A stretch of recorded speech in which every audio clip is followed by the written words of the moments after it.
Susana, desde el impacto de la Revolución Cubana en el 59 hasta ya el retorno definitivo a Bolivia son 20 años, y el encuentro con el MIR a través de los dos amigos es un nuevo inicio. Sí, ahí es un nuevo inicio, pero que no rompe con lo anterior, porque resulta que en aquel café que nos encontramos empezamos a hablar de Guillermo, las estadías en Europa. Él había estado en Bélgica, Pancho Aroste ya había estado también haciendo sus escarceos guerrilleros. Empezamos a hablar, y fíjate las cosas de la vida. Entonces ahí, aunque te parezca mentira, en ese encuentro tan fortuito, nos acordábamos y decíamos, pero qué privilegio el de nosotros haber vivido en Europa de los años 60, porque no fue solamente la efervescencia revolucionaria, los movimientos de liberación nacional, cómo la juventud europea se involucró y se comprometió con eso. Fueron los Beatles, fue la minifalda, fue la píldora, las comunas, y todo eso, fíjate qué increíble, todo eso moldea a gran parte de la generación del MIR. Y yo me empato con estos dos caballeros, y bueno, empatamos, como dicen los cubanos, empetamos así, calzamos. Y bueno, de ahí ya empieza una nueva etapa en mi vida.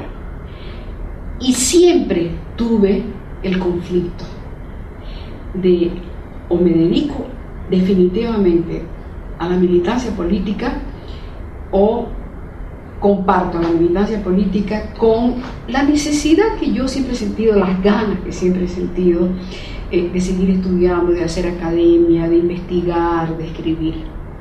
Pero me dediqué a la militancia. Y fue una relación muy peculiar. Yo no te diría que utilitaria de ninguna manera, pero el hecho de que yo sea mujer, proveniente de una izquierda tan vinculada a la Revolución Cubana, con el pasado si no de la guerrilla práctica, por lo menos de haber estado en esos aprestos, bueno, pues hizo que me abrieran las puertas inmediatamente. Y al poco tiempo de estar aquí ya era miembro de la dirección regional, y después me llevaron a una dirección nacional en Cochabamba, donde conocí a Toño y donde conocí a Jaime. Bueno, conocí a Toño, a Jaime, a Oscar, a Pirulo, a Juan del Granado, a todos. Y nunca tuve inconveniente. Y ahí también conocí a las mujeres del MIR. Ahí estaba Gloria Arlaya, ahí estaba la Carmen Alcoreza. Me recuerdo tanto de la Carmen Alcoreza, que estaba embarazada, y Javier Albó decía, Carmen algo gruesa. tan ideoso que es Javier. Estaba Angelina Urioste, la Baturra, que era una española involucrada con el MIR, pero así a todo dar. Silvia Rivero, que no participaba en esos espacios, por lo menos donde yo iba a las reuniones de dirección nacional, pero en muchas direcciones de reunión, en muchas reuniones de dirección nacional sí estaba Silvia. Y un montón de mujeres que, no sé si te he hablado de Angelina Urioste, bueno, Gloria, por supuesto. Y la discusión era entre las mujeres si le exigíamos a los hombres que se cree el Frente de Mujeres, porque había el Frente Obrero, había un montón de frentes en el MIR. El más fuerte era el Frente Obrero, donde estaba Walter Delgadillo, Juan del Granado, Coco Pinelo, todos los que están ahora en el gobierno, salvo Juan, que se separó. Pero una vez me dijo René Zabaleta, qué cosa increíble René Zabaleta, antes de fallecer, pero ya estaba enfermo. cuando ella sabía que yo estaba totalmente involucrada con el MIR. Me dijo, el MIR va a dar para todo. Y entonces yo me pongo a pensar y digo, bueno, sí, el MIR dio para aliarse con Banzer, el MIR dio para que otro sector se alíe con el MNR, el MIR dio para que otro sector se alíe con Evo, y finalmente el MIR se dio para estar con Evo Morales como parte sustantiva de su gobierno. Tenías razón, René. Y la discusión por la creación del Frente de Mujeres, yo soy una estudiosa del feminismo, soy una estudiosa teórica del feminismo, militantemente estudiosa del feminismo, me apasiona y me leo a todas las escritoras feministas. Y yo creo que el aporte de las feministas, no solamente a la teoría de género, sino el aporte de las feministas a la comprensión de lo que son las sociedades en el mundo, es impagable. Y que no es aporte solamente de mujeres, y aquí hay que ser justas, es el aporte de antropólogos, de sociólogos, de filósofos, de historiadores, de todo el mundo, acicateados, es cierto, por el impulso y las garras que le metían las feministas. Es increíble. Y sin embargo, yo creo que en el MIR finalmente se creó el Frente de Mujeres, pero yo hasta hoy sigo pensando que si bien es cierto que hay una especificidad propia del tema de las mujeres, nunca podremos abordar el tema de género si no lo confrontamos con los hombres, porque finalmente el género es eso, es la asimetría en las relaciones entre los hombres y las mujeres. Y yo recuerdo que ya en aquella época, cuando se discutía en el MIR la creación del Frente de Mujeres, yo pensaba, no sé si se lo dije a alguien, creo habérselo dicho una vez a Guillermo, le dije, no me vas a echar para adelante, pero yo creo que nuestros temas específicos de mujeres no necesitan un frente, porque lo que nosotros necesitamos es estar en todos los frentes, no en uno solo. Yo quisiera estar en el Frente Obrero. ¿Por qué no? No soy obrera, pero ¿acaso son obreros los demás? A ver, y esa es la dificultad que siempre he tenido, porque parto de una base que para mí es el sustrato, por lo menos de lo que yo rescato del marxismo, que es el concepto de totalidad. Y Marx lo dice en la contribución a la crítica de la economía política. Lo concreto es concreto porque es la síntesis de múltiples determinaciones, la unidad de lo diverso. Y entonces, en el caso de las mujeres, está bien que tengamos nuestras plataformas, que tengamos nuestros análisis propios, pero mejor lo haríamos si además de eso nos metemos y obligamos a los hombres a que nos acepten en todos los demás espacios de una dirección política, y no solamente de una dirección política, de cualquier tipo de dirección. Y yo creo que el aporte de las mujeres a la política boliviana ha sido independientemente del problema del feminismo o del problema de género, porque finalmente tanto el problema de género como el problema de la cuestión feminista es relativamente nueva, y aquí las mujeres han hecho política sin pensar ni en la simetría de género ni en la exigencia de la igualdad. Yo cada vez soy más radical. Vengo de España, me fui a despedir de mis amigas feministas socialistas, me invitaron a una reunión. Y la consigna ahora es dejar de lado ya la equidad. La equidad es un término que se presta a maniobra, en cambio la igualdad no. Señores, igualdad entre ustedes y nosotras. Nada de equidad, es igualdad. Y por eso a mí me encantaban tanto los socialistas, y me encantaba el talante de Luis Rodríguez Zapatero, que mete la paridad. ¿De qué le sirve a Evo Morales tener la paridad que tiene, o que dice que tiene, o tener tantas mujeres en su gobierno? Y aquí voy a volver, porque estoy haciendo un paréntesis, estamos hablando del tema de las mujeres. Si ni siquiera la ministra de Cultura, que ha sido una defensora del feminismo, que siempre ha hablado de las asimetrías de género, etcétera, etcétera, a la hora de la verdad está puesta ahí, pero no juega un papel en la defensa. Vamos a poner nada más que el tema de género. ¿De qué sirve que tengamos 30% de mujeres, ahora 50%, para las listas de los cargos políticos, si las mujeres que llegan a esos cargos, no te digo yo que tengan conocimiento de teoría feminista, ni de que tengan conocimiento de lo que es el género, pero que reivindiquen su posición como mujer en la labor política? Y reivindicar la posición como mujer en la labor política, lo menos que exige es exigir igualdad. Por lo menos es mi criterio, y yo lo sigo manteniendo. Por eso, claro, yo vivía aquí en Santa Cruz. Esta disputa en el MIR se daba en los niveles, en La Paz, que bueno, el centralismo en todas partes, y en todos los partidos también lo hay, siempre se manejaba en esos niveles. Y yo iba a La Paz a las reuniones de dirección nacional, y era ahí donde me enfrentaba a todas estas cosas. Pero además, como en todo grupo humano, siempre pues hay conflictos y miradas diferentes.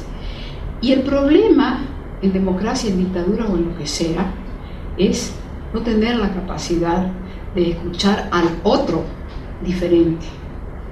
Y yo lo aprendí ya cuando, después de, aún antes de hacer mi lectura epistemológica desde el punto de vista de la teoría marxista-leninista, yo comprendí y dije, caramba, qué riqueza de opiniones y de miradas que hay en el mundo, y uno, tan miope, se queda en lo chiquitito que tiene. Y eso lo aprendí con el MIR. Yo iba a las reuniones de dirección nacional y escuchaba esas discusiones, que eran de verdad unas cátedras. Cuando hablaba Pirulo, cuando hablaba el Fierro Ferrufino, cuando hablaba el mariscal del Río Rocha, que así le llamábamos a... Bueno, se me ha ido el nombre en este momento. Ay, Dios mío, ya falla la memoria. Todos, el propio Juan de Granado, eran pues unas cátedras las que nos daban. Era increíble. Silvia Rivero también cuando hablaba. Y yo no soy una humilde de garabato, porque era así de rica la discusión en el MIR, Jimena. Qué calidad de gente. Toda esa generación del MIR. Mira, me crispo, porque la historia boliviana tiene una deuda con esa generación del MIR, con los hombres y las mujeres del MIR que construyeron la democracia. Pero además, con qué empeño, con qué ganas y con qué garras. Después de haber vivido la clandestinidad durísima de la época de Banzer, que yo no la viví porque yo estaba afuera. Yo llegué cuando ya aquí se respiraban aires de democracia. Y esos aires de democracia que yo empecé a respirar en el MIR me dieron otra visión del mundo, totalmente diferente. Y yo seguía todavía siendo bastante reticente a las aperturas, tanto que en las elecciones del 89, cuando Jaime fue de candidato a presidente y Toto de candidato a vice, y ya se hablaba del MIR de la mayoría, etcétera, etcétera, después de las elecciones fuimos a una reunión de dirección nacional. Y entonces ya se sabía que lo que se llamaba, lo que era la corte eleccional en ese momento, que le decían, no, la banda de no sé qué cosa. Y yo, mira cómo era de terrible, me puse mi boina y mi escudo con la efigie del Che, y tuve una discusión ahí delante de todo el mundo con Jaime, muy dura, porque yo le dije que no me parecía correcto que para que la diferencia del triple empate fuera cada vez menos, se le estuvieran burlando votos a algunos diputados. No voy a decir los nombres, porque ya saldrán en la historia. Ay, mira, Jaime, que nunca me dijo mi Susana, que siempre me decía Susanita, se paró, golpeó la mesa y me dijo: compañera Selene, yo le voy a explicar. Y yo, atrevida como siempre he sido, le dije: no tiene nada que explicarme. Pero para que veas cómo era yo de intolerante. Y después comprendí, porque Jaime tenía esa facultad. Y me agarró después y me dijo: ¿tú sabes lo que es la cuestión de Estado? Claro que sí. Bueno, pues de eso se trata. Esta es la oportunidad que tenemos como izquierda de demostrarle al país que hemos dejado de ser la izquierda radical, tiratiros, que siempre creyó este país que era el MIR, para convertirnos en la izquierda democrática. Y tienes que agradecer, me dijo, que tú que empezaste en esa izquierda radical, estás ahora en la izquierda democrática. Y se lo agradeceré toda la vida. Así como le agradezco a René Zabaleta haberme abierto el mundo que me abrió, así como les agradezco a Guillermo y a Rolando Aróstegui por haberme abierto al mundo del MIR, le agradezco a Jaime haberme abierto la visión de la democracia, que yo no la tenía. Y mi estancia en La Paz como secretaria privada de Jaime fue realmente el doctorado que no hice, porque no era solamente ser la secretaria privada del presidente, sino era estar involucrada en toda la gestión del Estado. No saben las peleas que tenía yo con Toto Fernández, que era ministro de la presidencia, y con Jaime también. Me acuerdo del primer estado de sitio que lanzaron. Entré a grito: ¿pero acaso hemos dejado de ser un partido de izquierda que tenemos que utilizar los mismos métodos de la derecha? Yo siempre así como soy. Y bueno, y entonces ahí ya después de la expansión de mi espíritu y de mi sangre, entonces ya era la explicación. Y bueno, fue el momento tan duro del CNPZ, pero fue increíble. Toto Fernández y yo fuimos los únicos que lo acompañamos a Jaime los 4 años. Y a pesar de todo, de todo lo que pasó después, yo considero que Jaime fue un buen presidente y que Jaime sigue siendo, por lo menos sigue teniendo los rasgos de lo que pudo haber sido y no fue, un brillante estadista, porque vaya a saber en qué recodo del camino se perdió. Pero Jaime es uno de los hombres más brillantes. Y no es porque ya esté fuera de la política, sino porque Jaime bebió del marxismo. Bueno, primero bebió de lo que fueron sus años en el seminario, bebió del marxismo y bebió de un hombre como Felipe González, que fue su compañero, su amigo, hicieron amistades en Lovaina. Y bueno, todas esas cosas hacen que para mí el MIR realmente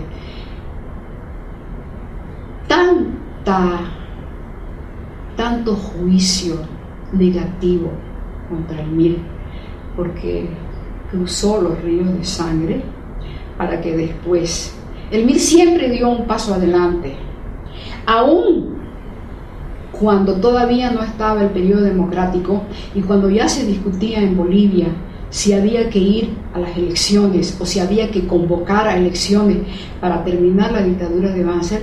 El MIR fue el único partido que dijo sí y fue acusado por todo el resto del sistema de partidos políticos en Bolivia de oportunista.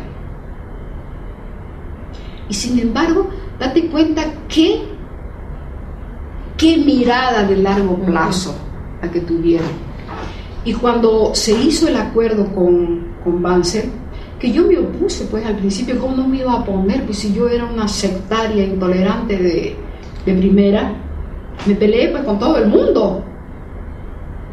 Y después fui entrando, porque sí tengo esa ventaja. Yo reflexiono y después me hago la propia autocrítica. Y el MIR se adelantó en la historia de Bolivia a lo que tienen que ser los pactos de democracia. Y los pactos en democracia no son necesariamente entre los iguales, sino precisamente entre los diferentes y los distintos. ¿Por qué después el MBL hizo la alianza con el MNR y al MBL no lo estigmatizaron de nada? ¿Por qué lo estigmatizaron al MIR de ser corrupto, cuando la corrupción en este país estaba instalada desde hacía muchísimo tiempo?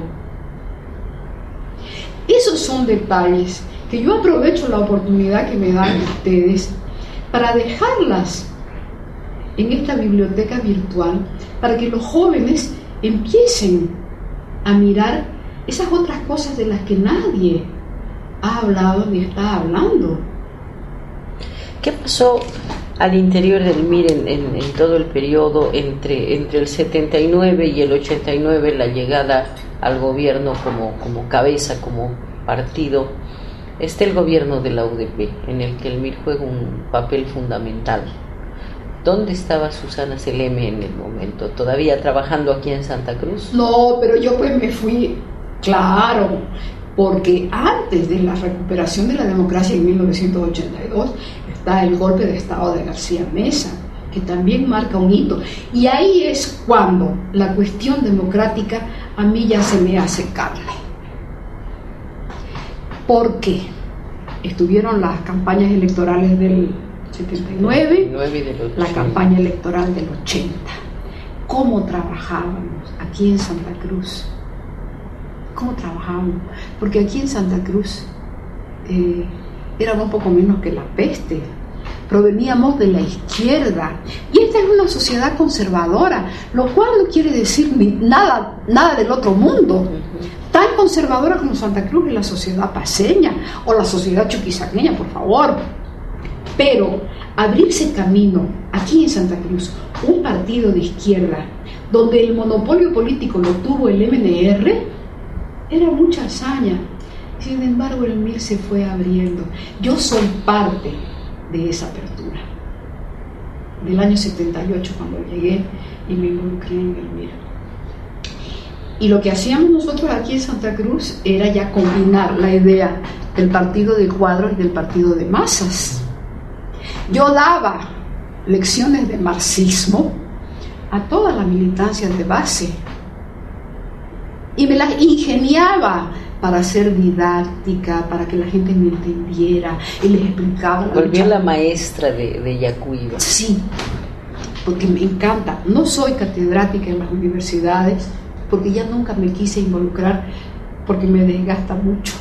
Pero no sabes cómo yo disfrutaba. Y yo veía la cara de la gente, hombres y mujeres. Entonces, esa era la línea de aquí de Santa Cruz, de formar los cuadros y el partido de masas. E hicimos eso el 79, el 80, no saben lo que fueron esas campañas. ¿Y por qué era importante? Porque Santa Cruz, que es una sociedad muy peculiar, que se refugió en el Comité Pro Santa Cruz. Yo siempre he dicho que el Comité Pro Santa Cruz es un partido político regional, la gente me mira chueco, pero lo sostengo. A falta de un partido político regional, se refugió en eso. Y el MNR y la Falange, que la Falange cada vez estaba más diezmada. Pero eran solamente el MNR y la Falange. Y el MIR tuvo la osadía de meterse a ser parte de la sociedad política cruceña. Y fuimos parte de esta sociedad política. Y empezamos la construcción desde las bases y desde los cuadros. Y había cuadros importantes, que no eran miristas como puedo haber sido yo, como era Guillermo, o como era Rolando Aróstico, o como era Flaco Méndez, pero eran casimires, lo que les decíamos, los casimires. Y nos colamos, o hicimos que se colaran en lo que era la Corporación Regional de Desarrollo, gente casimiristas. Y estuvimos trabajando en eso. Y te aseguro que no aramos en el mar. de ninguna manera. Y bueno, y el 15 de enero del 81 se produce primero la masacre en la Harrington, de lo cual Gloria ya les ha hablado, pero sí tengo que contar que todos nos enteramos en Santa Cruz. Yo dirigía una ONG. El MIR es el que introduce en este país la práctica de las ONGs. Dirigía un centro de documentación e información, que era la fachada, como todas las ONG, para hacer práctica política. Estábamos en una reunión, porque ahí iban a dar todos los casimires de Santa Cruz, ahí, a Sin Cruz. Recibo una llamada por teléfono de La Paz, una compañera del MIR, que formaba parte también de la estructura de las mujeres, y me habla en francés. Y de todo lo que me dijo en francés, que fue muy cortito, lo único que recuerdo, ils sont tués, es decir, los han matado. Entonces yo me quedé con el teléfono en la mano, y la gente que estaba ahí, me debo haber puesto pálida, lívida y bruta. Entonces me dijeron, ¿qué pasó? Entonces yo le dije, tenemos que cerrar la oficina, vámonos cada uno a su casa. Toda la dirección nacional del MIR ha sido asesinada en La Paz. Bueno, levantamos la reunión y empezó la época de la clandestinidad. Yo tenía práctica por todo lo que había vivido, pero aquí también había práctica de clandestinidad, porque todos habían estado en la clandestinidad en la dictadura bancerista. Pancho Aróstegui, y yo cada vez que puedo lo menciono, Pancho Aróstegui, qué dirigente más impresionante. Se fue a fondear allá, en esa época creo que no había ni siquiera quinto anillo, y desde allá no pasó un día en que no se pusiera en contacto conmigo, porque yo me convertí, sin que nadie lo hubiera decidido, en el correo. Me mandaba, aquí le trae su comadre, porque un montón de comadres en el MIR, unas mandarinas, por decirte cualquier cosa. Entonces yo iba a recibir las mandarinas como un papelito. Hoy a las 7 de la noche la va a pasar a buscar en la esquina fulana de tal un auto. Usted no se preocupe, usted esté ahí nomás y mire a todas partes lo que usted sabe que tiene que hacer. Y yo me iba, me recogían en una esquina, me llevaban 4 cuadras más allá, me bajaban y me recogía otro auto, así. De verdad, como se hace pues en la clandestinidad, ¿no? Y de pronto llegábamos a un paguichi, de verdad, a un paguichi, te digo de paguichi, que no tenía ni siquiera techo de calamina, y se parecía a una cholita. Y era Rolando Aróstegui disfrazado de cholita, con su peluquita, su pollerita. Entonces me daba instrucciones de lo que tenía que hacer, que tenía que buscar a fulano de tal, que tenía que buscar a fulano de tal, que tenía que buscar a los amigos para que nos ayudaran un poquito financieramente, para ver cómo nos movíamos, para mandar gente a La Paz, para mandar correos, para no perder la comunicación. Y yo me escondí 3 días nada más por precaución, que me lo dijo Pancho. Fondese me dijo 3 días, a ver, si no la buscan sale. Y me fondé 3 días en casa de unos parientes, y después lentamente Mario iba a la casa, daba vuelta, mis pobres hijos también tuvieron que irse, dejar su útil y todo. Y después fuimos volviendo poco a poco, y yo fui haciendo los contactos con la gente. Iban los casimiristas, si no iban directamente ellos, a través de interpósitas personas, mandaban sus aportes. Guillermo ya estaba en el exilio. Fue una época de una solidaridad increíble. Y bueno, en todo el año 81, hasta que García Meza cae, tuvimos muchísimas otras actividades, y yo ahí, en mi papel de correo, el MIR me mandaba también a entrevistarme con con los militares duros. No te voy a decir los nombres, no para quemarlos a ellos, a mí que me importa. Iba a La Paz, me recogía Gastón Encinas, me hacían dar una vuelta en una esquina por allá por Ispari, por Calacoto, me bajaba, me recogía otro auto a pie, iba y me entrevistaba con los milicos, nada más que para saber qué pensaban. Yo ni abría el pico. Yo les decía: ustedes saben que la situación está grave internacionalmente, el país está muy desprestigiado, ya. Y entonces salía de ahí y al primero que le contaba todo era al que me había llevado.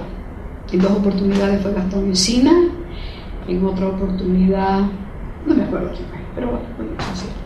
Y después vino el golpe, el fallido intento de golpe de Natush Bush con el general Lucio Áñez. Golpe que se gestó aquí, y aquí vinieron Chiriquí desde el Beni. Chiriquí no podía oír hablar de la izquierda, porque decían que en esa época, no sé cómo será ahora, éramos poco menos que la peste. Y aquí armamos con otro grupo, con Pancho Arosti, con Hugo Carvajal, con Roger Longarich, con el Flaco Méndez, con Pancho, toda la estructura del golpe. Y a las 2 de la mañana, ya cuando sabíamos que el golpe había fracasado, me llama Lucio Áñez y me dice: Susana, ¿qué hacemos? Y yo ya con mucha rabia le dije: mi general, usted no se puso el penacho cuando tenía que ponérselo, ahora ya no se puede hacer nada. Así bruta como soy. Y entonces ya después me calmé y le dije: mire, yo no sé qué se puede hacer ya, pero en realidad todo esto estaba en manos de ustedes. Nosotros éramos solamente la parte civil, porque ya habíamos acordado de los niveles más altos que esto era para la transición. Y bueno, y después la transición se dio, vino Torrelio, después vino Vildoso, y de ahí llegamos ya a octubre del 82. Y para la transición ya de octubre del 82, la Dirección Nacional del MIR me pidió que me traslade a La Paz, y me trasladé un mes pues a La Paz para preparar toda la transición. Y allá trabajamos con Amalia Decker, con Erika Brockman, bueno, con todas las mujeres. Y recuerdo que lo primero que se hizo ya para la transición fue decir: tenemos que traer la Gloria, que estaba en Francia. El encuentro de Gloria no solamente con nosotras las mujeres, sino pero se los habrá contado ella. Es una cosa realmente memorable, encontrarse con una mujer sobreviviente de semejante masacre, haber visto cómo mataban a sus compañeros metida ahí debajo de una cosa terrible. Pero bueno, Gloria es una sobreviviente, y es una sobreviviente de la dictadura para la democracia. Ese es el mérito que yo le doy a Gloria, por favor. Y me indigna que en este gobierno, en algún otro momento, se hubiera intentado mancillar su nombre diciendo que no sé qué cosa hizo ella. Porque ¿sabes qué? Es ser miserable quien haga eso o quien siga pensando eso, porque ya se sabe finalmente quién fue el delator. Y el MIR, seguramente por su raíz cristiana, porque esa la raíz del MIR, nunca quiso aplicarle ninguna sharia, como dirían los árabes. Y ahí está, el señor no sé dónde está en este momento. Y bueno, ya después de la transición democrática viene la UDP. Yo creo que el MIR cometió un grave error en esa primera etapa de la UDP, porque todavía no era democrático totalmente, y le puso zancadillas al doctor Paz al punto de no hacer el quórum en el Parlamento para que viaje no sé a qué lugar. Y después el infantilismo de retirarse del gobierno. Y yo creo que esa lección de la UDP es lo que después induce a Jaime a dar el paso que dio. A Jaime, a Óscar y a mucha gente de la dirección también, entre las que están incluidos todos los otros dirigentes que no se fueron con el MBL, porque sale el MIR del gobierno, por Dios, tenía 6 ministerios, Dios mío. Y a mí me invitó Jaime a que ocupe el Ministerio de Educación a solicitud de la Regional Santa Cruz, con el argumento del equilibrio regional, porque no había ningún ministro cruceño. Y mira lo que son las mezquindades, que las hay en todas partes. El primero que se opuso fue el Partido Comunista de Bolivia, diciendo que me iban a vincular con la Revolución Cubana y que no le convenía al gobierno. Y después en el MIR salió otra voz que decía que yo no era cruceña, que yo era tarijeña porque había vivido en Yacuiba. Entonces yo le dije, ni lo uno ni lo otro. Yo nací en Santa Cruz, mis padres vivieron en Yacuiba y me siento felicísima de haber vivido en el Chaco tarijeño, porque es un Edén, no sé cómo será ahora, hace mucho que no voy. Dicen que tiene más plata que Santa Cruz por las regalías de los campos petroleros. Y en todo caso, bueno, si el Partido Comunista me veta porque tengo vinculación con la Revolución Cubana, a mucha honra, ¿no? Ya, de acuerdo. Pero me trasladé también a La Paz para hacerme cargo. Me acuerdo ahí que todas las compañeras que habían trabajado toda la parte de educación, muchas de ellas realmente muy preparadas en el tema, porque se había preparado todo el partido, toda la gente del partido, para ocupar las funciones del gobierno. Y bueno, me volví como me fui. Y yo les dije, mire, yo no necesito ser algo para ser alguien, yo ya soy lo que soy. No necesito ser ministra ni ser candidata a nada, que además no me gusta. Porque a mí si algo no me gusta, ir a sentarme y estar ahí escuchando, van a disculpar la expresión, bueno, las cosas que no quiero oír. Y seguimos en la construcción del partido, y aquí en Santa Cruz nosotros seguimos trabajando en el partido de masas y en el partido de cuadros, hasta que llegó la primera decisión, que fue la decisión del MIR Masas, cuando todo el frente de masas del MIR se fue con Toño. Ya habían dificultades entre Toño, Jaime y Óscar, porque el MIR hasta en eso ha sido muy especial. Ocurrírsele tener una dirección tripartita, y pocas veces da buen resultado eso, porque bueno, la naturaleza humana es así. Bueno, se divide el MIR, se va el MIR Masas, y yo me quedo en este MIR, me quedo en el MIR de Jaime, pues. Me quedo en el MIR de Jaime porque en el MIR de Jaime también estaban Óscar y Rolando Aróstegui, que yo siempre tengo que reconocerle a ellos mi introducción al MIR. Y aunque yo soy una mujer tan libre pensadora y que no me ato a nada, tengo lazos de lealtad muy grande a mis compromisos afectivos y políticos. Y yo me quedé con Jaime. Tuve un problema muy grande en el año 86, tuve un accidente, me rompí toda la cara, no tengo ninguna cicatriz porque lo que me rompí fueron los huesos. Me destrocé la cara, tenía 18 roturas, y me pasé como 2 años, por lo menos un año, de febrero del 86 hasta el 87 prácticamente marginada, porque me tuvieron que hacer reconstrucción, bueno, de todo. Estuve en Buenos Aires, estuve en Europa donde ya vivía mi hija, después me fui a Cuba otra vez y volví en el año, creo que en el año 87 para unas elecciones municipales aquí, ya cuando Santa Cruz, y ese después te voy a hablar de eso, obliga al gobierno a democratizar los niveles municipales. y ahí me involucro con la candidatura de Fuji Saavedra. Porque mira cómo era era la visión de largo plazo que tenían algunos hombres del MIR. Y entre ellos Guillermo, el Flaco Méndez y Rolando Aróstegui, y yo me incluyo.